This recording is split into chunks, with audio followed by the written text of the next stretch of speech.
ରେମୁଣାରେ ଅବସ୍ଥିତ କ୍ଷୀରଚୋରା ଗୋପୀନାଥ ମନ୍ଦିର ବାଲେଶ୍ୱର ଠାରୁ 9 କିଲୋମିଟର ପୂର୍ବରେ ହାଉଡ଼ା ଓ ଭୁବନେଶ୍ୱର ମଝିରେ ପଡ଼େ।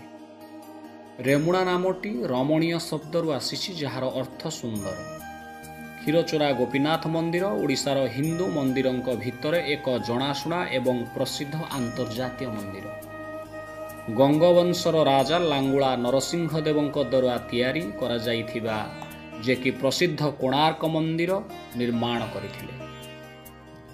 ବୃନ୍ଦାବନର ତିନି ଠାକୁର ଶ୍ରୀ ମଦନମୋହନ ସମ୍ବନ୍ଧ ତତ୍ତ୍ୱ, ଶ୍ରୀ ଗୋବିନ୍ଦ ଅବିଧେୟ ତତ୍ତ୍ୱ, ଶ୍ରୀ ଗୋପୀନାଥ ପ୍ରୟୋଜନ ତତ୍ତ୍ୱ ଭଳି ଏଠାରେ ଏହି ତିନି ଠାକୁର ବିରାଜିତ ହୋଇଥିବାରୁ ଏହାକୁ ପୂର୍ବ ଭାରତର ଗୁପ୍ତ ବୃନ୍ଦାବନ ଧାମ ମଧ୍ୟ କୁହାଯାଏ।